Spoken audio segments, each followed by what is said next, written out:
I'm Brett. And I'm Alice. And we are the Prosecutors.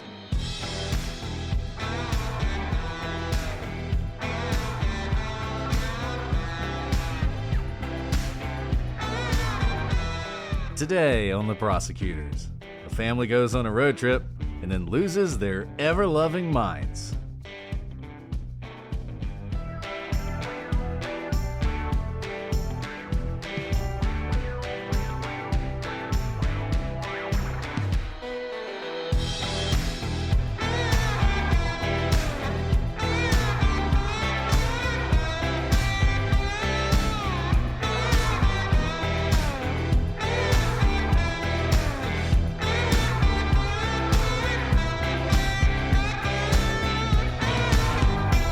Hello, everybody, and welcome to this episode of The Prosecutors. I'm Brett, and I'm joined, as always, by my wandering co-host, Alice. Wanderlust wandering.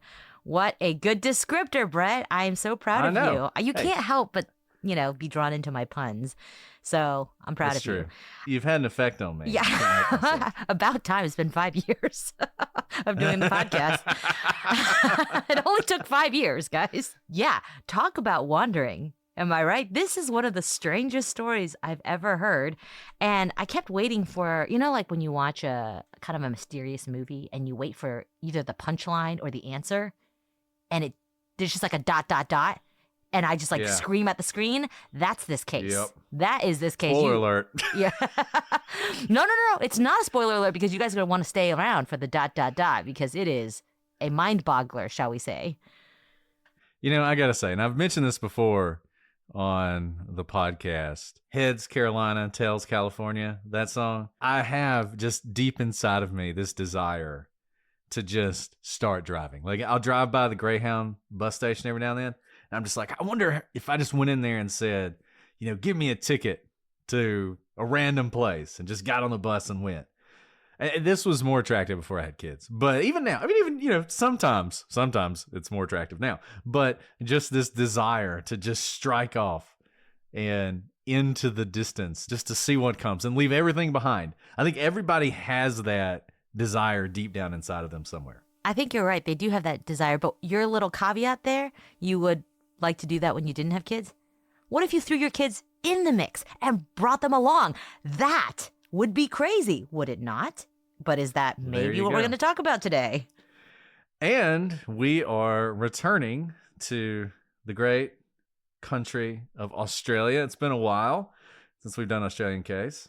I think we've only done one, but I could be wrong about that. So looking forward to mispronouncing all the Australian names, which drives the Australians crazy. I'm sorry, but Melbourne sounds so much better than Melbourne. Melbourne, it's like you're not finishing the word. There's so many letters. I didn't know that. Melbourne. Okay. Melbourne. I do have a little challenge, shall I say?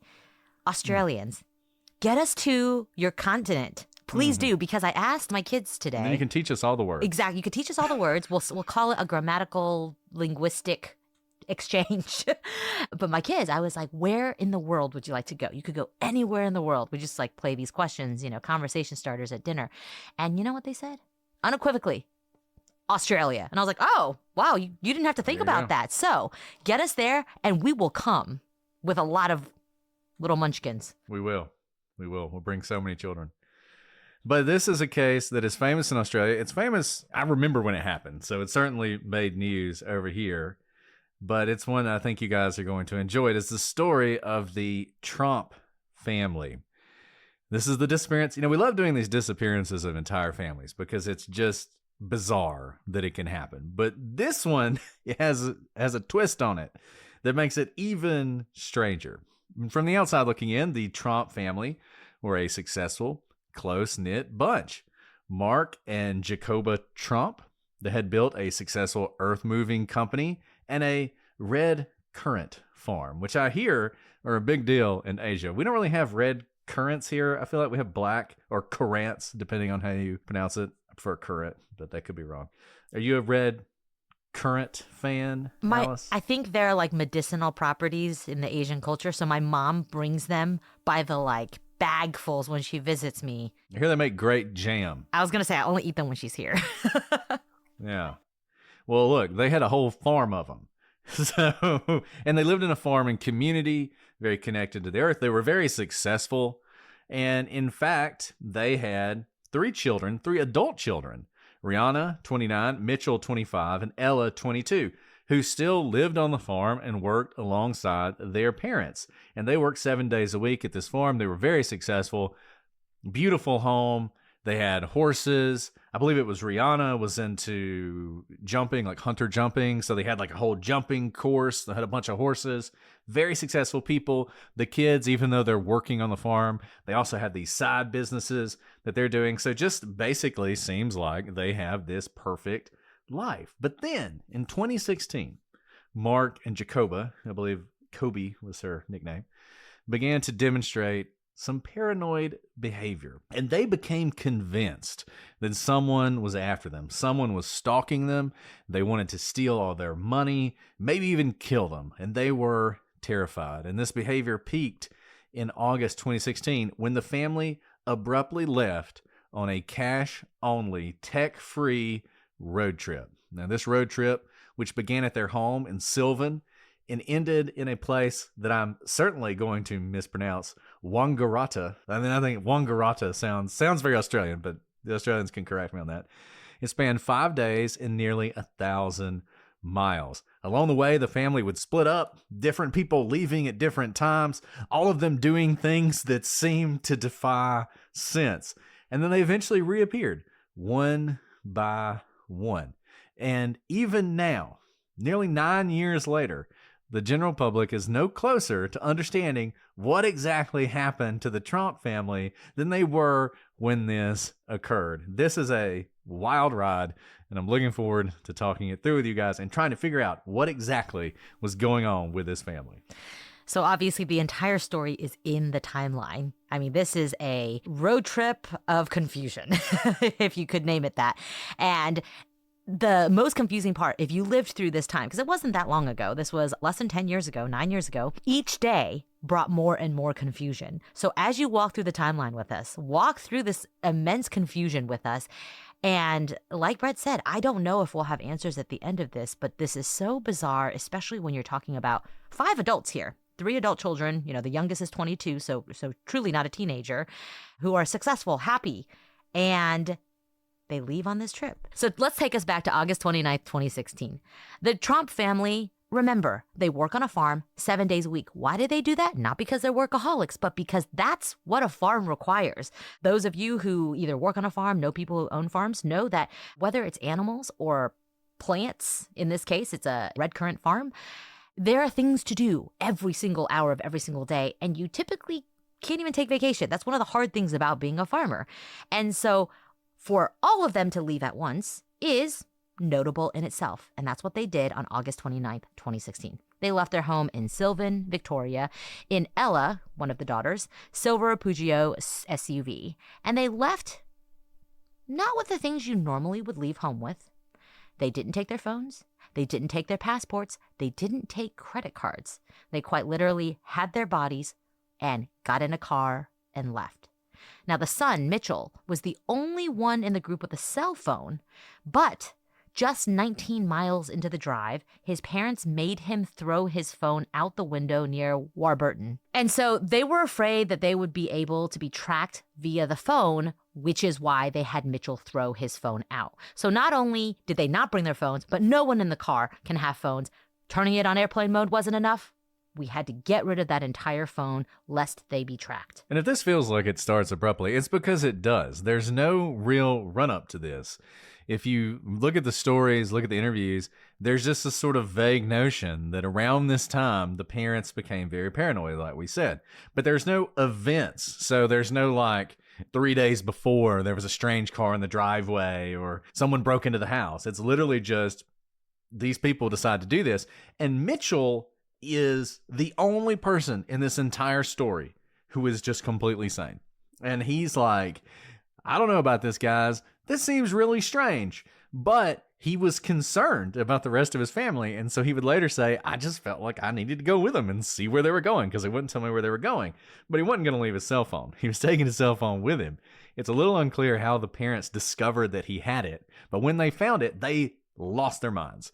And so literally his dad takes his phone and throws it out the window, which is just, if Mitchell had any doubts that something had broken in the family, it was confirmed for him at that point. And I'll admit, I've tried to put myself in Mitchell's shoes. If everyone in my family got in the car and just started leaving, I would probably jump in the car too. I don't want to be left behind. I don't know what's going on, but I'm probably going to go as well. Well, this road trip, like most road trips, people get fed up with it just hours into the road trip. So by 7 a.m. the next day, Mitchell's like, I've had enough of this. You threw my phone out hours ago. I don't know what's happening. So he leaves the family in Bathurst, approximately just 500 miles from home. So it seems like they've just been driving nonstop to get 500 miles away. And then he's like, you know what? Open the car door. I'm leaving. Now, the rest of the family, the other four, mom, dad, two sisters, continue in the car. And a short while later, the rest of the family arrived at Jonalyn Caves, a popular tourist spot in the Blue Mountains of New South Wales.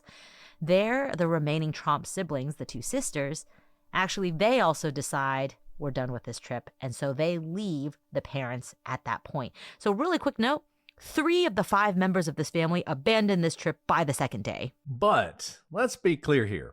Mitchell jumps on a train and heads back home, right? The sisters abandon this trip, but they are not in their right minds. Because what do when they decide to abandon this trip? They steal a car. So they just steal a car. They then drive the car to a nearby town called Goulburn.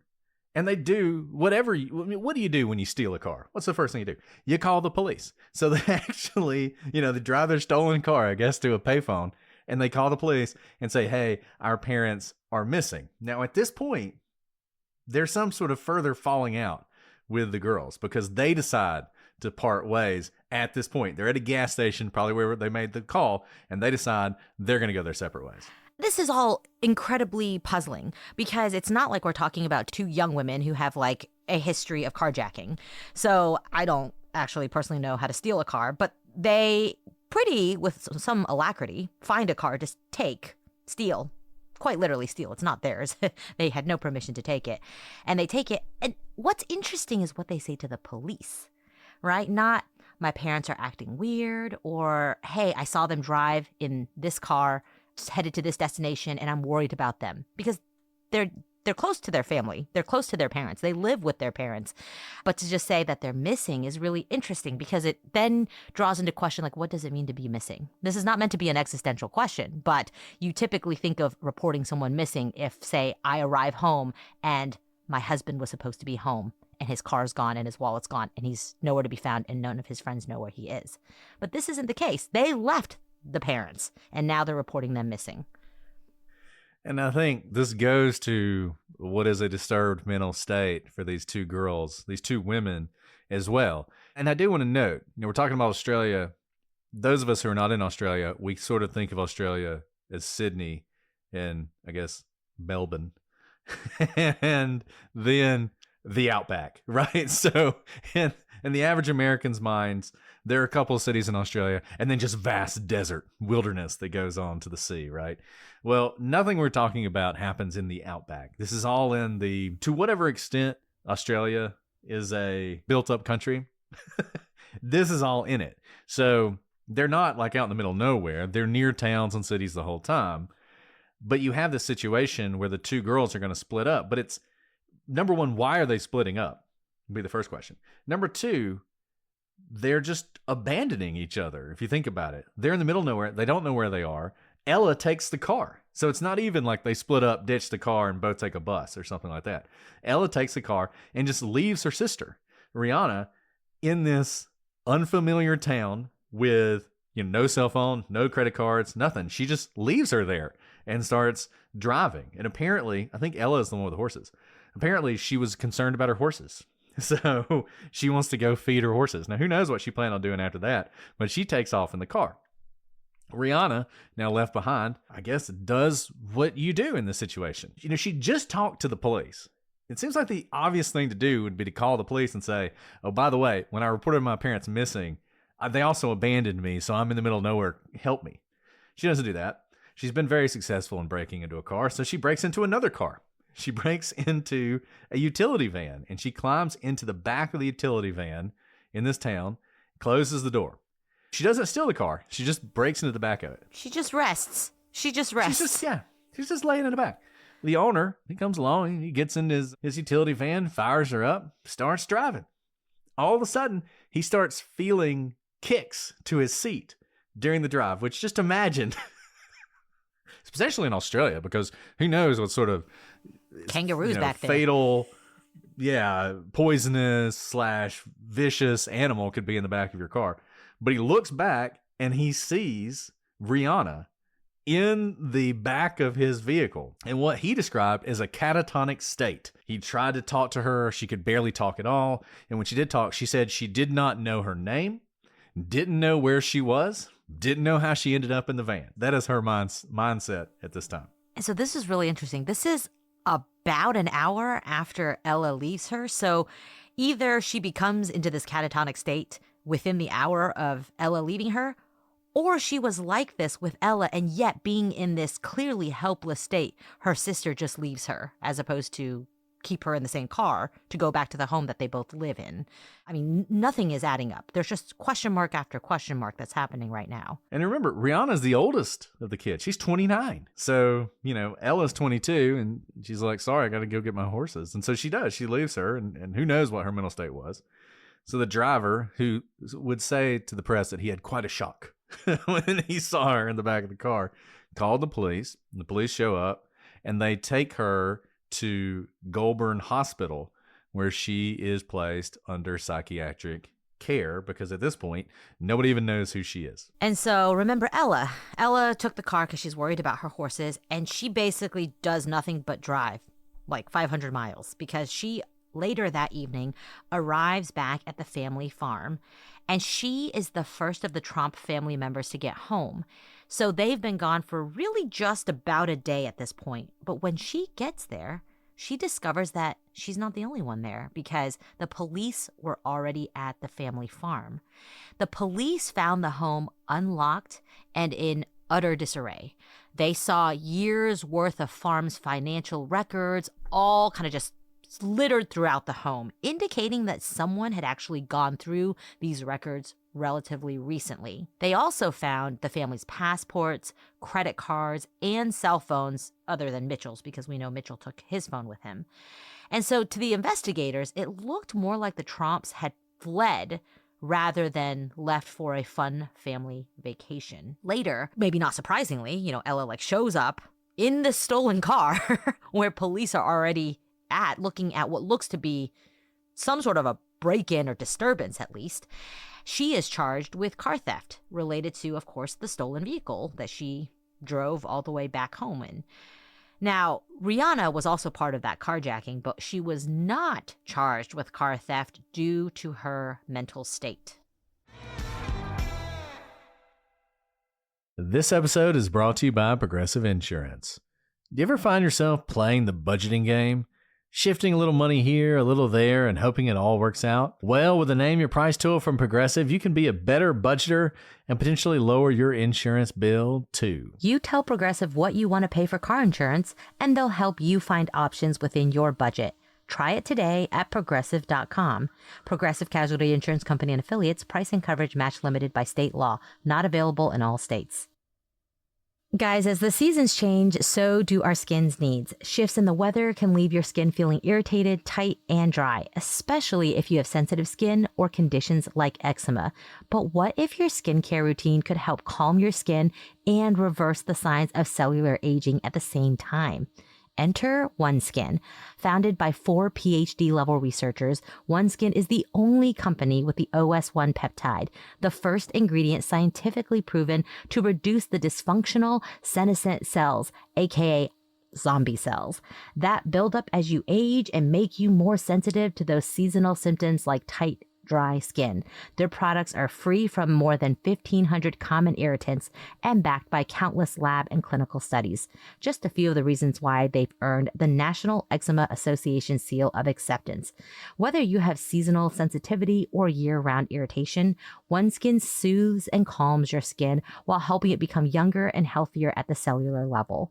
For a limited time, get an exclusive 15% off your first OneSkin purchase with the code PROSECUTORS when you check out at oneskin.co.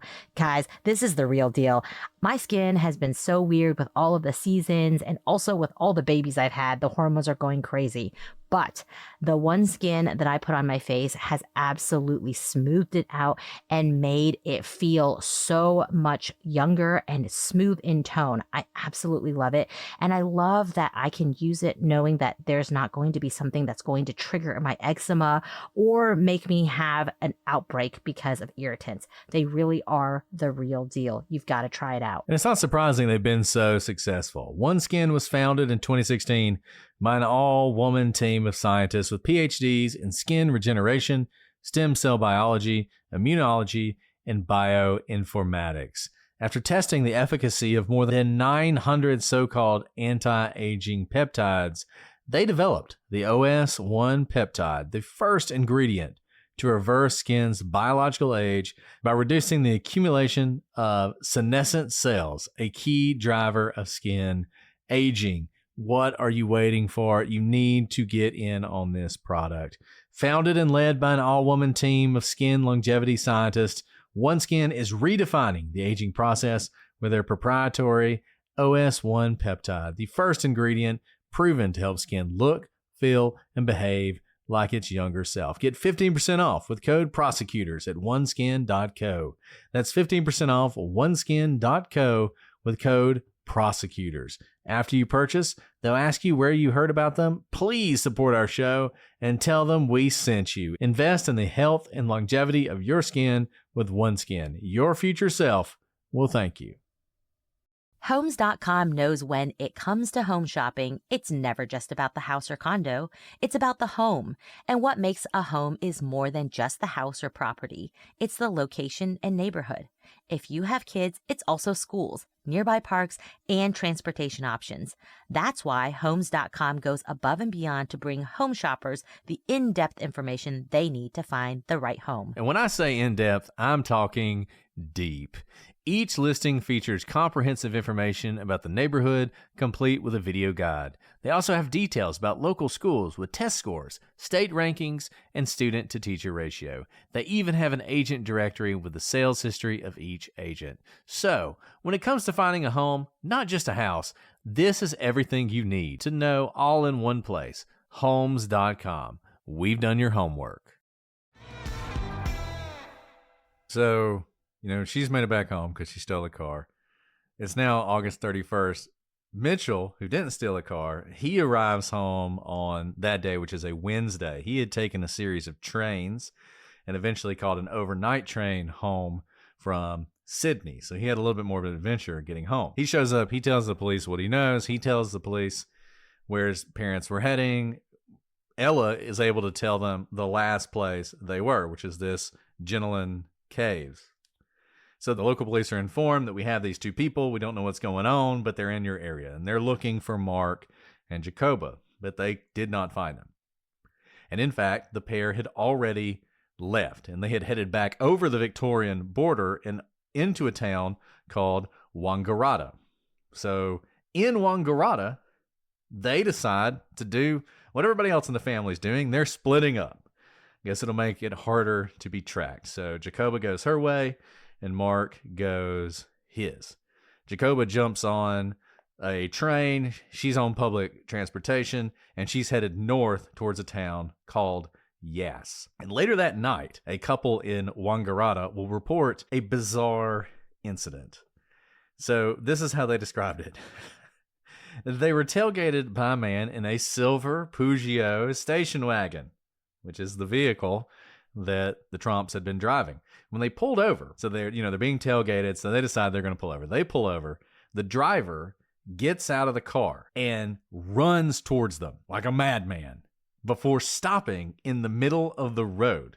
He then just stares at them for what I assume must have felt like for forever before turning around and just walking into a nearby park, Merriwa Park. And this is believed by everyone to be Mark Tromp. The same evening, there are a series of break-ins in the area. It's never been confirmed, but many people attribute these break-ins to Mark Tromp. And that is the situation that we're in at this point. Jacoba is heading north. Mark, his behavior has now reached a level that is so bizarre, no one can really classify it. So a lot is happening in a short amount of time, and it's not going to stop. So on September 1st, the next day, the police are responding to the incident from the night before when they're notified in the early morning hours that the family's car had been located and it was reportedly operated by one man. This kind of tracks with it being Mark Tromp, since he was the one still in the car, whereas Jacoba had left by public transit. Now, Mitchell, the brother, and Ella Tromp appeared on Channel 9 News. So they're the two who've made it home at this point. And they go to the news stations and they start asking the public for assistance in locating their parents. Mitchell went on to say that his father was fearful someone was after him, which led the family's decision to flee.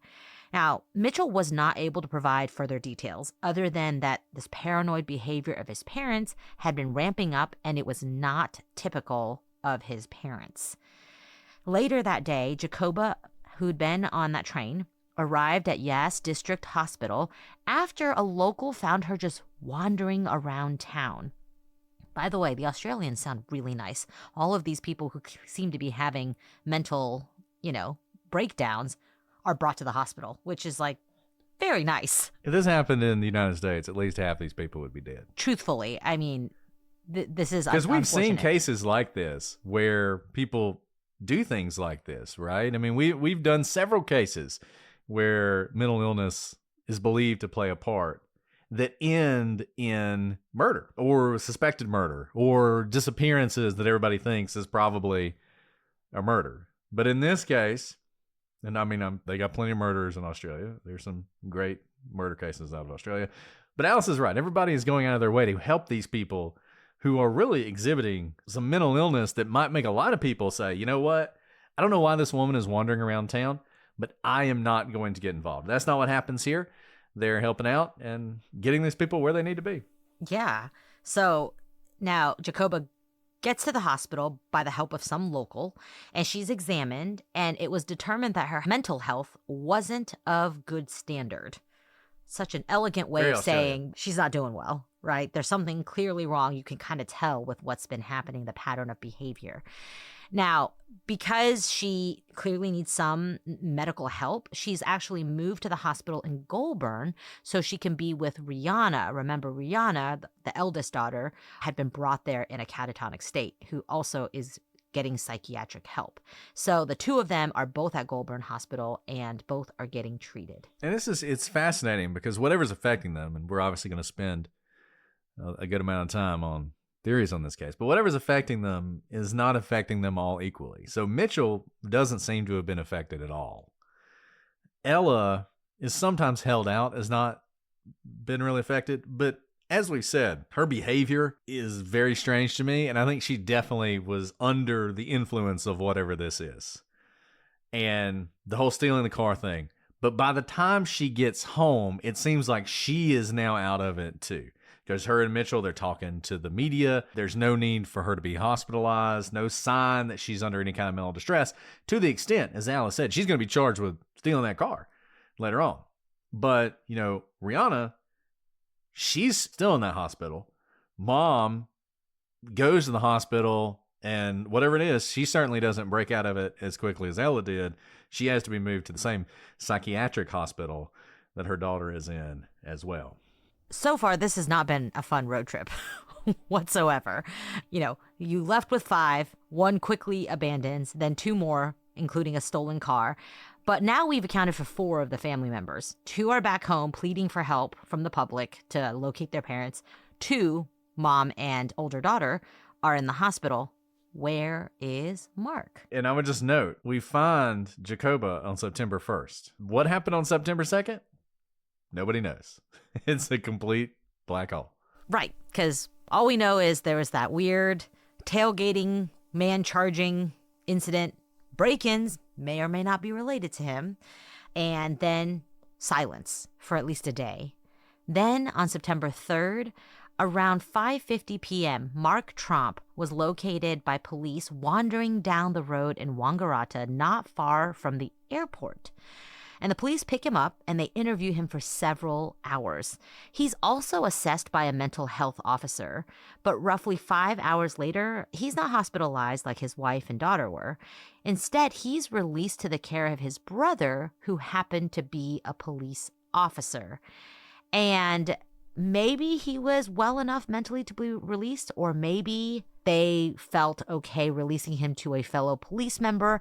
But when he's driving away, he doesn't just keep his head down and go. No. Mark turns around and flips the middle finger birdie to the media, who are waiting outside, and they've been following this for days. And that's his response. And I remember when this happened and the story was sort of developing, and you had this entire family who was missing.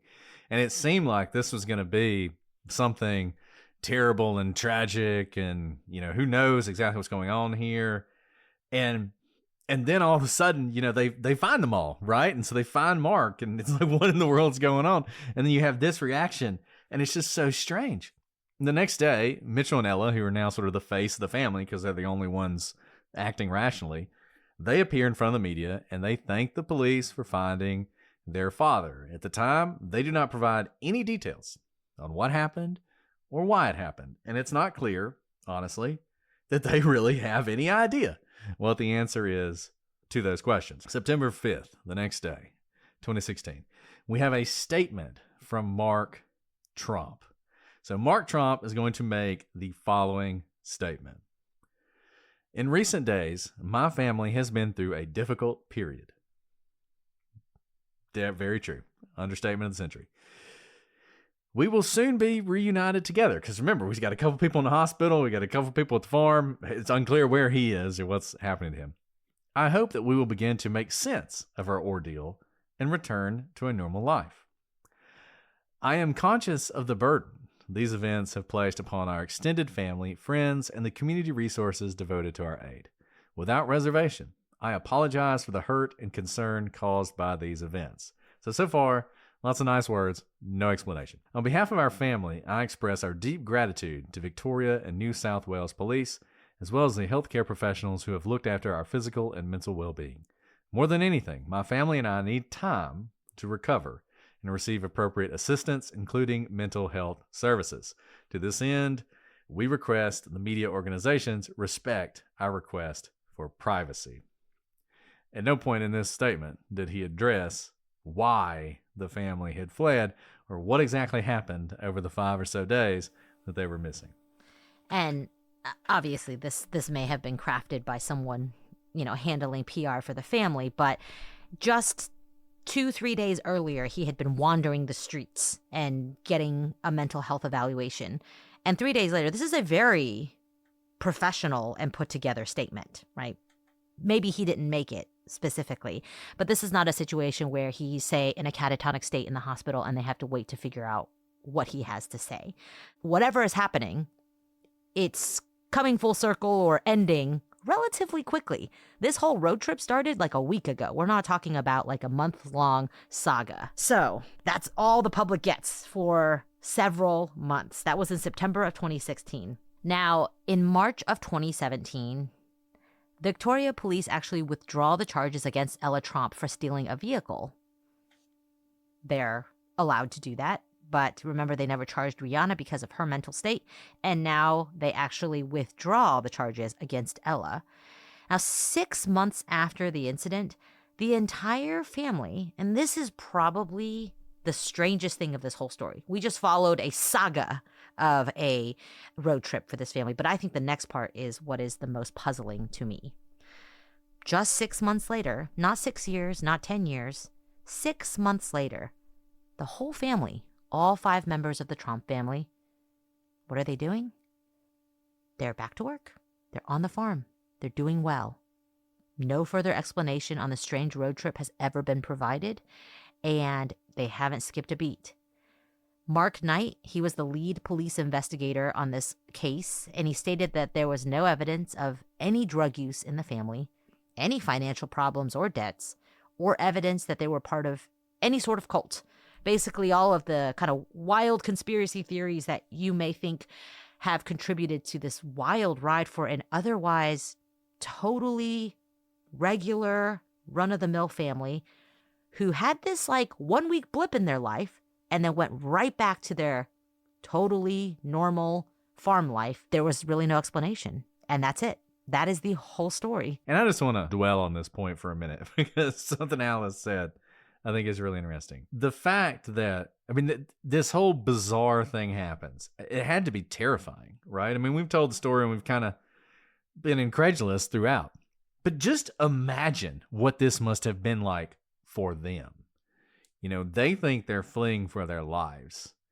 They, you know, Mitchell, how did they view him? Was he a traitor? You know, was he betraying them? Did they beg him to stay? Did they urge him to go? Like, Ella what abandoned her happened then? sister. Like, how do you get over that? Ella abandons her sister, who's in a catatonic state, who ends up in a psychiatric ward, who has to climb into the back of a stranger's vehicle. Imagine how badly that could have gone, right? I mean, she literally gets in a van. She literally gets in a white van, panel van, and survives, right? But yeah, I mean, all this stuff, the terror, the recriminations, the blame. I mean, you would think, why did you get us into this? All this other stuff. It seems like it just all went away. You know, you would expect, it's now been, like I said, I can't believe it's been this long, since 2016, but now it's been 9 years. And it just seems like nothing really changed. They just all sort of went about their lives. They just accepted whatever happened and moved on without question. And kind of so did the public. There were no repercussions. Like, they did steal someone's car. Like, if they stole my Odyssey, what am I going to do without my Odyssey? Like, how am I going to drive my kids around, right? Like, this is, yes, something happened. We don't know what, but it's as if we just turned back time and this week never happened, except it did happen and it was wild.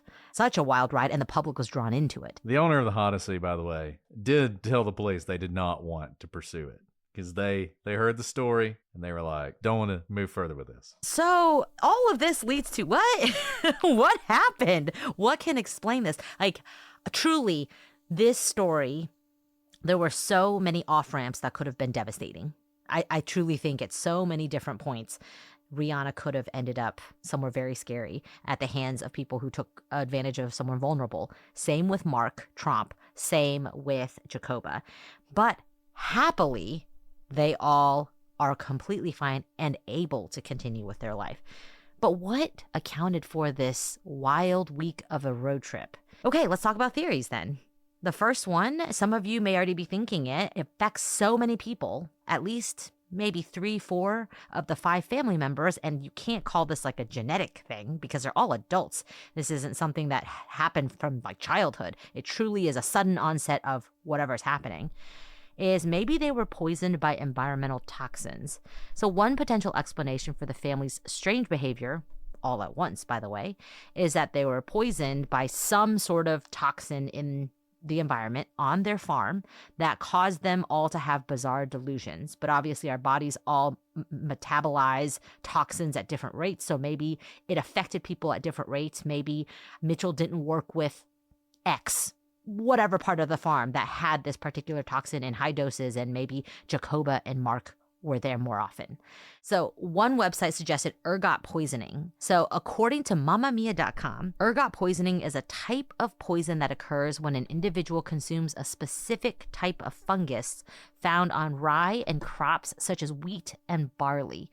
Ergot can cause confusion, hallucinations, and other mental health related issues. This sounds very promising, except for the fact that, well, the Tromps, they're not wheat farmers. They're berry farmers.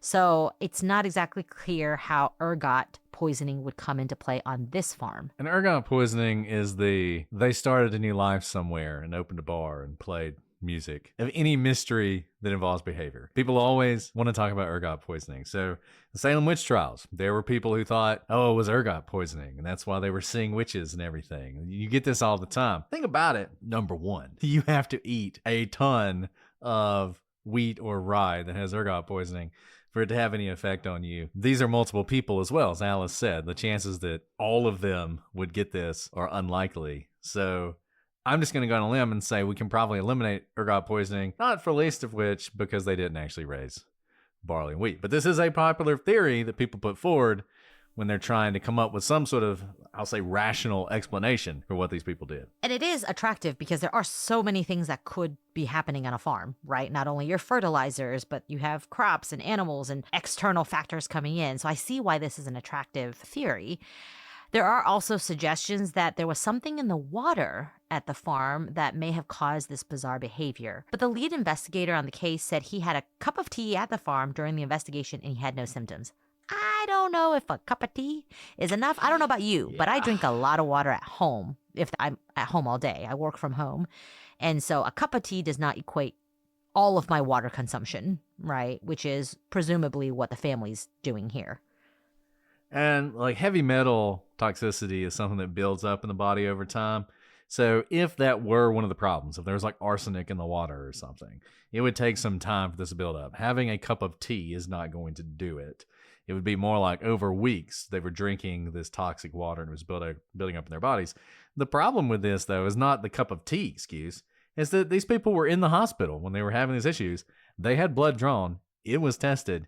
Unless it was something truly unusual, you would expect to see evidence of this poisoning in their blood. Yeah, absolutely. And I'm sure, especially if they're investigating this, obviously, if you don't know what you're testing for, you may not have done the test. But the test they did draw didn't show any environmental toxins. So not completely ruled out, but at least the known toxins they didn't test positive for. Yeah, I don't know. The dingoes chased them off or something. So another theory is that there was no mental illness involved. That in reality, they weren't paranoid. They were right. They were fleeing something. People have suggested a possible mob connection, something along those lines, organized crime. Somehow, they had gotten into a situation where people really were after them. They did have this farm. You could imagine they needed to borrow money. They borrow it from the wrong person. All of a sudden, they're in debt to the mob, and they're unable to pay. And there was a hit out on them, and they knew it, and so they fled, and they were smart enough to leave anything behind that could be tracked. But there are a few problems with this. Number one, nothing about their behavior is rational.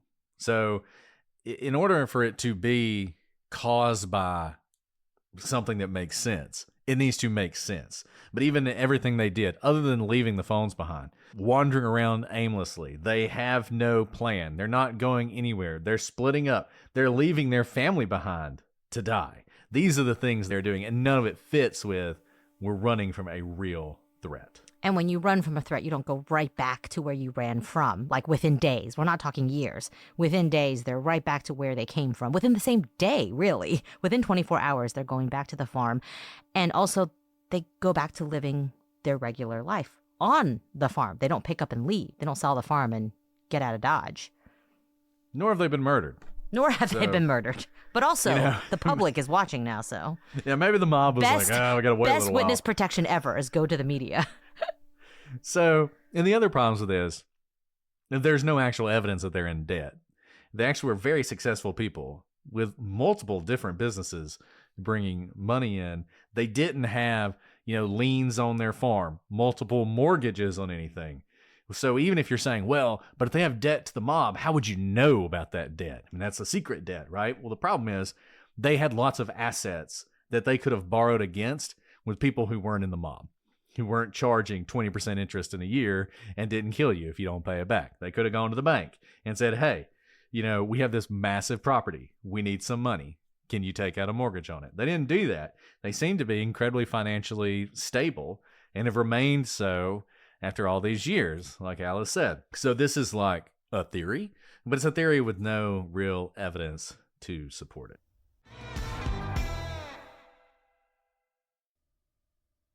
Guys, I'm really excited to talk to you tonight about Beam Dream.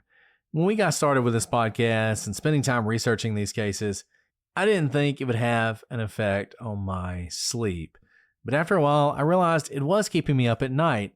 We do these recordings and we have to record late at night because we work full-time jobs. And when I get finished, I'm just not ready for bed, no matter how late it is. And I find myself staying up, waiting till I can finally go to sleep. And that's why I'm so excited to share something that's made a real difference in my life. Beam's Dream Powder. Beam Healthy Nighttime Blend, packed with science-backed ingredients shown to improve sleep, so you can wake up refreshed and ready to take on the day, whether that's going to work or solving a cold case. When I found Dream, everything changed. I started sleeping through the night without tossing and turning, and I woke up energized, not groggy. It's been a game changer for me, and it can be a game changer for you as well. Dream is made with a powerful blend of all natural ingredients: reishi, magnesium, L-theanine, apigenin, and melatonin. It's designed to help you fall asleep, stay asleep, and wake up feeling amazing. And guys, my focus and energy came back. I finally felt like I could tackle life head on instead of just trying to get through it. And I'm not the only one. Beam has already improved over 17.5 million nights of sleep, helping people across the country wake up and feel their best. Limited time, guys. Here's the deal. Beam is giving our listeners their best offer yet of up to 40% off. Try their best-selling Dream Powder and get up to 40% off for a limited time. Go to shopbeam.com/prosecutors and use code prosecutors at checkout. That's shopbeam.com/prosecutors and use code prosecutors for up to 40% off. Solve the case of your bad sleep by trying Beam today. Guys, I know we always talk about how busy we are with our full-time jobs, podcasts, lots of kids, and sometimes it's just really hard to get delicious cooked meals on the table, but not with Cook Unity. Cook Unity has all-star chefs craft each meal with local in-season ingredients that are high in protein, fiber, and unsaturated fats. You can crush your weight goals with meals crafted to be nutrient-dense and delicious from Cook Unity. My kids are pretty picky in terms of what they'll eat, but whatever I get from Cook Unity, they absolutely love. Recently, I got their amazing beef tinga tacos, something I cannot even begin to make at home, but it was delivered perfectly made. All I had to do was heat it up. And they tell you who the chefs are who make your food. My beef tinga tacos were so good, I had to go look it up, and it was by Akhtar Nawab, who is just one of the best chefs now in my household. You gotta try it. And there are so many different chefs to choose from and so many different flavors to choose from. We really liked it was like a deconstructed egg roll. We liked it so much, we've tried to recreate it ourselves. But let me tell you, we cannot do what Cook Unity can do. You guys have to try it. And it's so easy to find dishes that align with your goals. And you can enjoy a variety that keeps every meal exciting and satisfying. You can browse the menu by protein, by chef, by cuisine, by dietary need. Whatever it is that you need, you can find with Cook Unity. It's easy. It's effortless. There's no cleanup. There's no meal planning. Meals are delivered fully cooked, just heat in as little as 5 minutes. And it's flexible, commitment-free subscriptions. You can skip deliveries, you can pause, you can cancel anytime, though I'm going to go out on a limb and say you're not going to, because these are restaurant quality meals at the fraction of the price. Subscriptions start as low as $11 a meal. So crush your health goals with mouth-watering chef-crafted meals delivered straight to your door. Go to cookunity.com/prosecutors or enter code prosecutors before checkout for 50% off your first week. You got to try this. That's 50% off your first week by using code prosecutors or going to cookunity.com/prosecutors. You're going to love it. The third option, and I really should have made Alice do this, but I didn't, is... Because of the pronunciation? Yeah. The third theory is what I'm going to call folie à deux. I think that's pretty close. And this is probably the most plausible theory, is that the family was suffering from some form of what has been called foliade, which is the madness of two. And this is sort of a colloquial term used to describe a very unusual mental illness. So unusual that ordinarily this would be something I'd put right there with ergot poisoning. I would say, that's silly. Well, the chances of it being that are so low. This is one of those where Occam's razor produces a very unusual theory. This is like Sherlock Holmes in the whole, once you eliminate the impossible, whatever remains, no matter how improbable, must be the truth. And this is what people think. It's called the madness of two, but it can be sort of a shared delusion that any group of incredibly tight-knit people can share. And it's the presence of a similar delusion amongst them. And it's very difficult, if you're a doctor looking at it, to even determine who it was who was delusional first, because they share it so intensely. There have been a few famous examples of this in true crime. There's another case we should do at some point that happened in England. We had a couple women who were very clearly suffering from this and did something along these lines. And the thing is, we have no idea why this happened. You know, we can't point to the triggering event, and the fact that the family has remained so quiet and so just zipped up about this. And I'm going to say this, and there'll be people who disagree with me on this, and this is going to sound a little callous too, but that's fine. I feel like the family actually owes some explanation of what happened. I mean, this became a nationwide story in Australia, a worldwide story. A lot of resources were expended for them. A lot of crimes were committed in their name and by them. I kind of feel like they owe the world an explanation. They have never given that explanation, so it's impossible to say exactly why this happened. I was going to say, even if you don't have an explanation because maybe you don't know, that itself is an explanation, right? Like, I have no idea what I just did. Like, that itself could be a kind of I'm sorry, right? But that has never happened. But I do wonder if that maybe part of it is they literally have no idea. And the thing is, while we can't tell you who it stems from, I can tell you who started it. It was Mark. I have no question in my mind about that, and I have more to say about that in a second. But you have Mark and Jacoba, who are both demonstrating this paranoia. We know that they were paranoid in the weeks leading up to what happened. They're showing these signs of paranoia. They have this fear that someone's after them. And as this mental stress is building and they are getting more and more concerned and more frightening for their children, it seems as though their children were wrapped up in this as well. Now, the thing is, it is very difficult for any of us sitting around here to understand how this could happen, particularly how this could happen to the girls. And seriously, in the case of Rihanna, Ella was affected as well. But it's hard for us to imagine that. But you really have to put yourself in a totally different situation than you are in. And it's easy to imagine how this would happen with little kids, right? So, if I go downstairs right now and wake my kids up and say, kids, we got to get out of here. There's a danger. There's a dragon in the basement and it's going to come up and eat us. If I said that to my kids, they would believe me and they would freak out and they would go wherever I said to go to get away from the dragon. I mean, this doesn't have to be even a dragon, right? Literally a couple weeks ago, I think I told this story on another episode.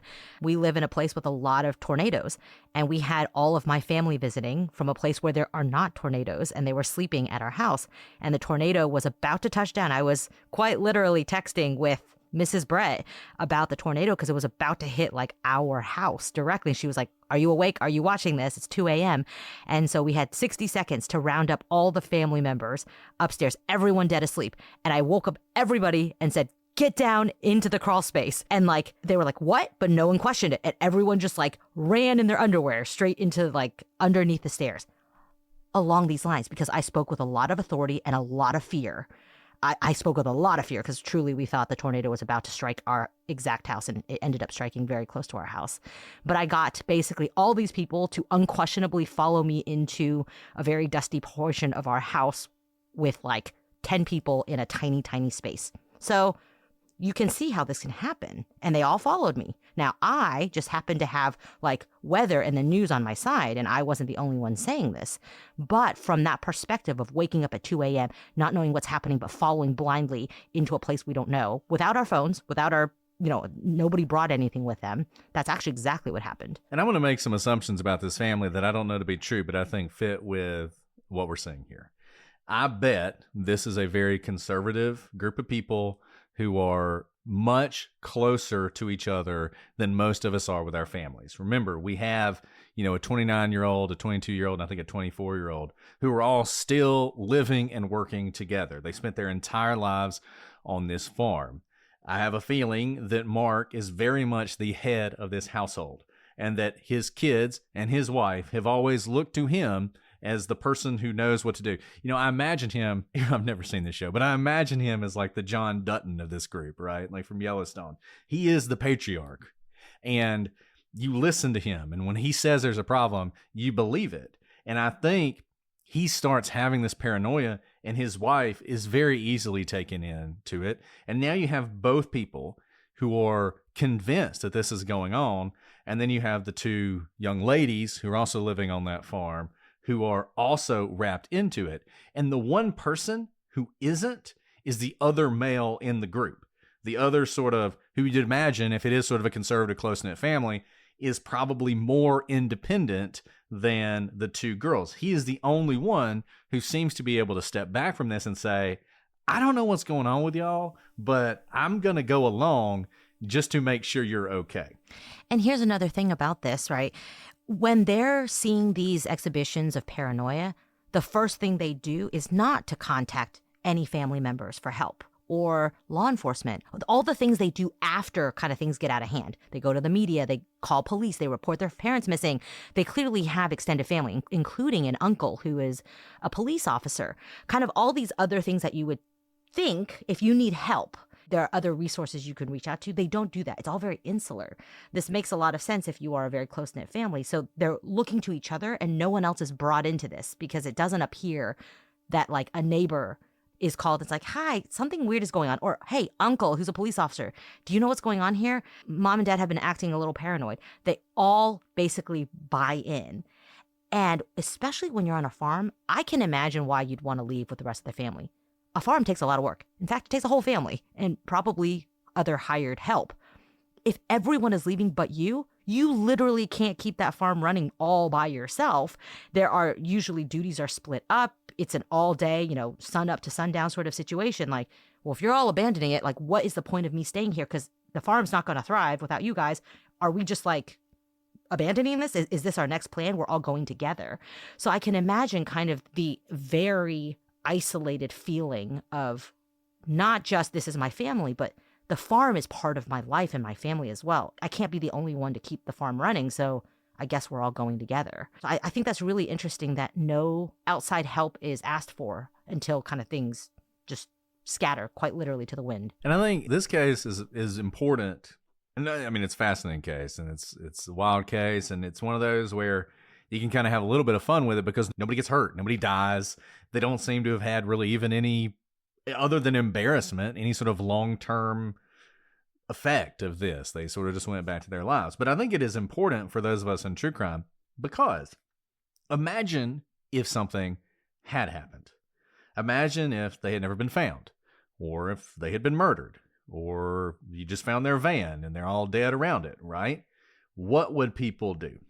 The assumption would be something happened, some great conspiracy or some violence must have happened, and not just this could have been mental illness. And we have seen this in so many of the cases we've looked at, from the very first one we looked at, Elisa Lam, to the Jameson family, who's a similar case, right? They have sort of this mental illness. They pack up their truck. They drive off into the mountains.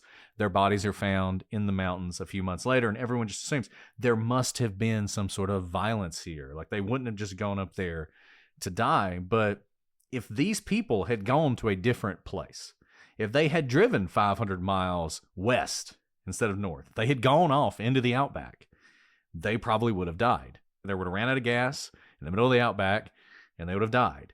And you would have seen something like that happen. And I think it's always important when you have what appear to be hallmarks of mental illness to consider that and consider it seriously. Ray Rivera, case we covered very early on, of a man who unfortunately had a serious mental break and ends up jumping off a building.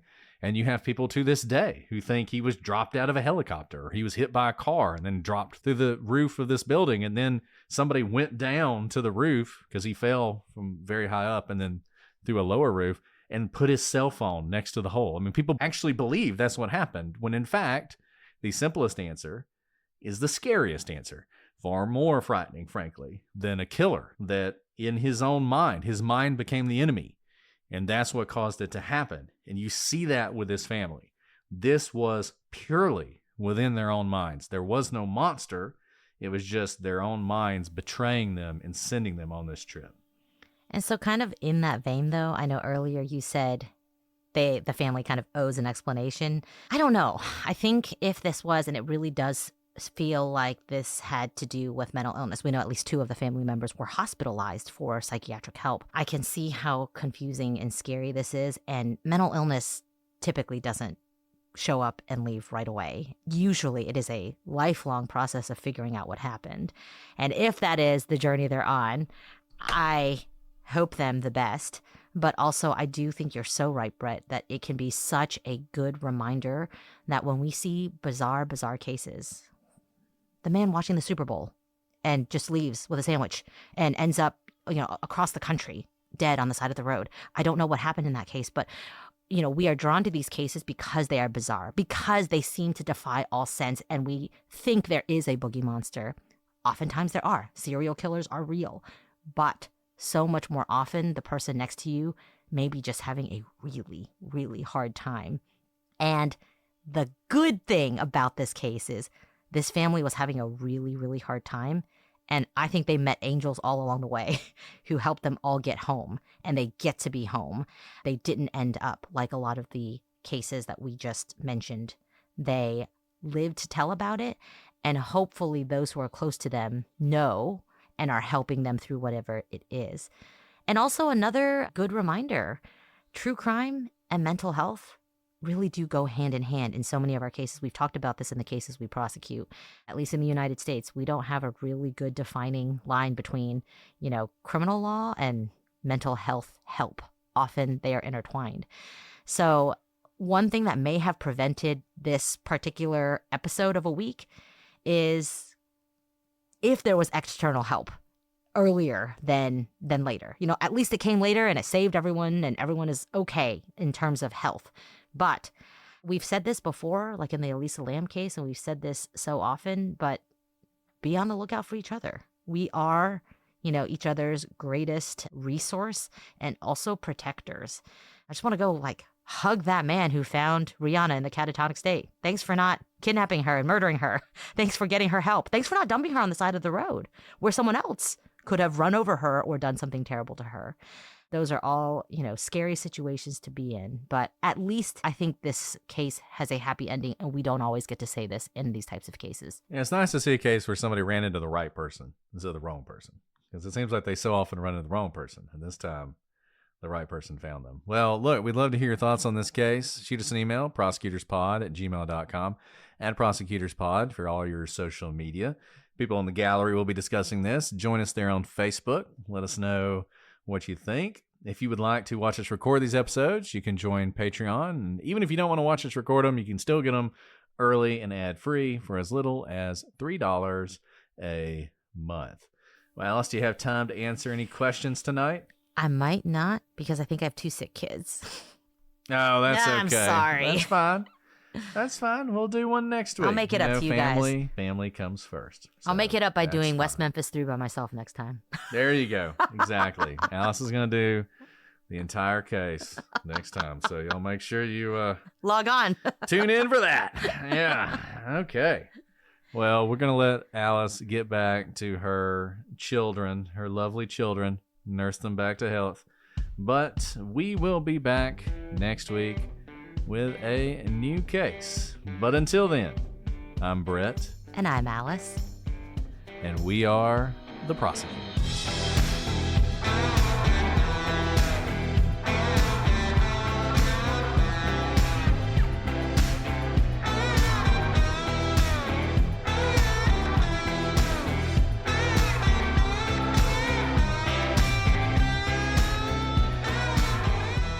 Are you you just trying to troll people and think we're talking about the Trump family? Hey,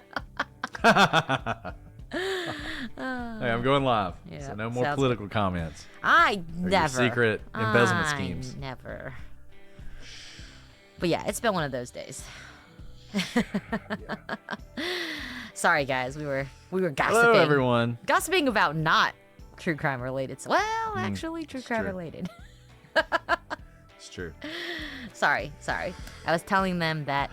Do your kids like? Is this? I know your kids may not as much, but you know my kids are like really into loveys. Like their whole life surrounds their lovey. Not as much as yours. No, my kids. Yeah, exactly. And the reason I'm late is because we couldn't find number 2 Squanto's lovey, and he is attached to his lovey. It is his like extension. And we looked in the entire house. You know what it was? It was on my podcast microphone. He came in here and like dropped it on here, so that's why I'm late, because I had to.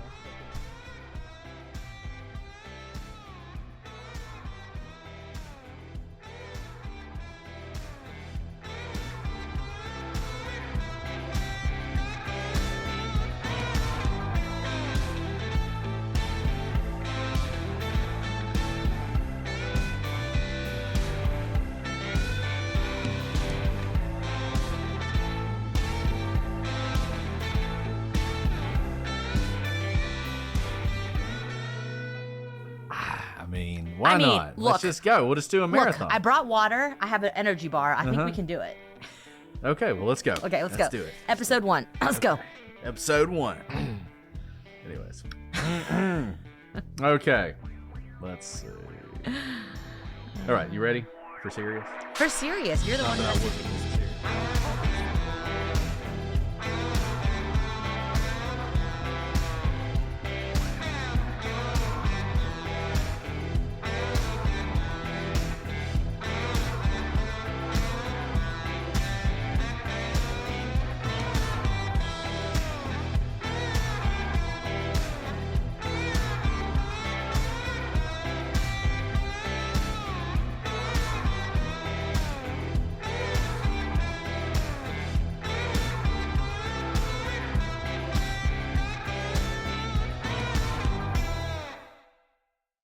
Pluto TV has all the shows and movies you love streaming for free. That means laughter is free with gut-busting comedies like The Neighborhood, Boomerang, and Ferris Bueller's Day Off. Bueller.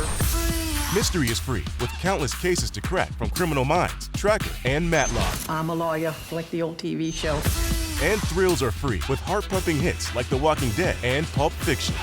Correct the mundo. Feel the free Pluto TV. Stream now, pay never.